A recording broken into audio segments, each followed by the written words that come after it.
Hello friends, welcome to the next part of this tutorial series on JavaScript. In this we are going to discuss our next category of statements, that is control and the jump statements.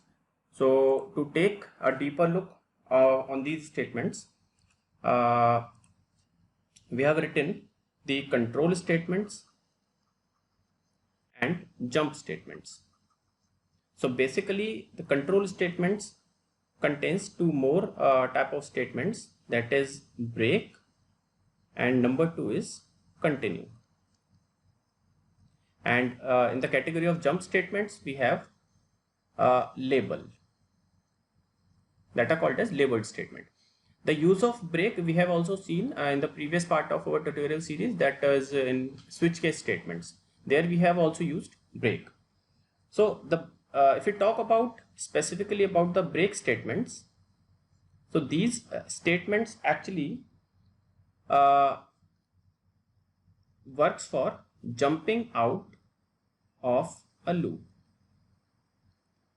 or we can also call them as the break the current loop, or break the loop, and executes the code after the loop if there is any. Okay. Whereas if we talk about the continue statement,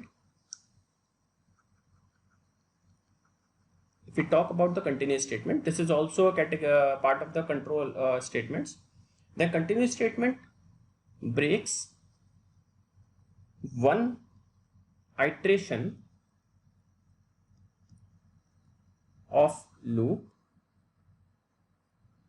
It breaks only one iteration of the loop and then continue with the execution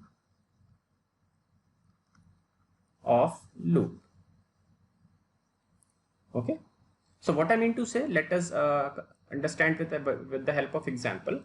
Let us say I want to print a series that is 1, 2, 3, 4. Only this. Suppose my code which is written something like this, that is I equals 1, I less than equals 10, and I plus plus. This is for loop. We have discussed in the previous tutorial. And I'm doing something that is document dot write, and what I'm doing, I'm printing the value of I here. Okay.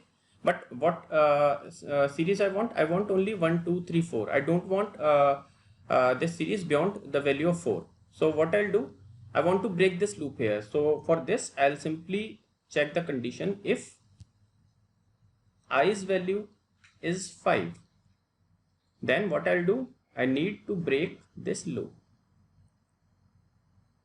Okay. So if I use this break statement, what it will do, it will start with the value 1, then check if I equals to 5, no, then print the value, then upgrade the value of I, that is 2, checks the value I less than 10.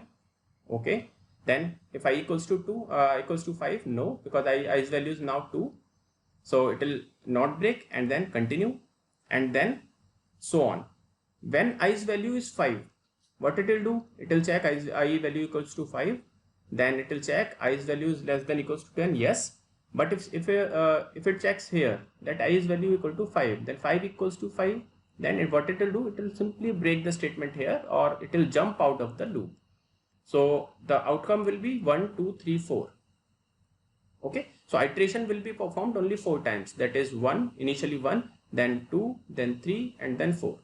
And then when it becomes 5, it will check with this condition and then comes out of the loop because of this break statement. However, if I want to print a series something like this, that is 1, 2, 3, 4, and say 6, 7, 8, 9, and then 10. So what I am doing, I want to print 1, 2, 3, 4, and I want to skip the value 5, which is not printed. I don't want to print it. So what I do, instead of using break statement, what I can use, I write this code something like this, that is I equals to 1, I less than equals 10, I plus plus, and I'll say if I equals 5, double equals will be, it will be double equals. If I equals to 5, what I'll say continue, and then document dot write I. So what it will do, it will start with the value 1, check for the condition check, and then check again here with the value of 5. If the condition is not true here, it will go here. So it will start with 1, then 2, then 3, and then 4. Then when i's value is 5, so what it will do, it will take i's value is 5, check with the condition I less than 10 or equals to 10, so condition is true. It will come here, if I equals to 5, yes, then it will simply skip the current loop or break the current loop, and then simply go back from here. Okay, so it will not print this statement. So our outcome will be 1, 2, 3, 4, 6, 7, 8, 9, 10. So this is the basic difference between break and continue. Break goes out of the loop, that is terminate the loop completely. Okay, and whereas continue will only terminate the current execution or the current condition inside the loop. Now we have also mentioned one more statement, that is labeled statement. So labeled statement are called as jump statement. Suppose I want to write a code something like this. Say I have written my script. Inside I have some code of JavaScript, and from this point I have started my loop. Okay,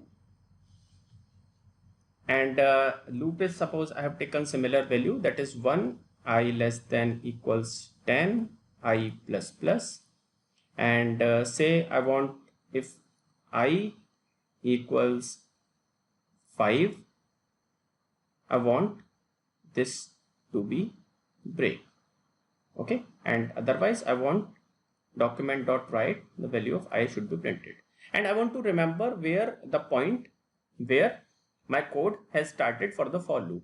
So I want to make a label here, just like in the cases of C and C++, we use the go to statements as jump statements. So similarly in JavaScript we can use a label here. Suppose I said the point here is loop 1. Okay, so the way how we create a label is the label name, and we put a semicolon.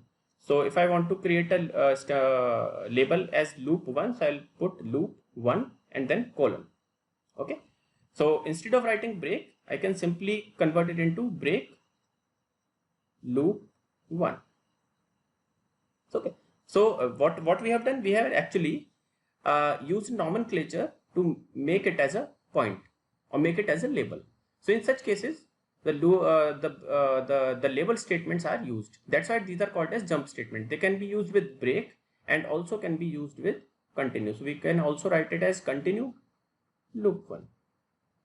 Okay, so instead of writing only break and continue, if the code is very large and we want to remember the points, we can simply write break loop 1, continue loop 1, or break our label name and continue our label name.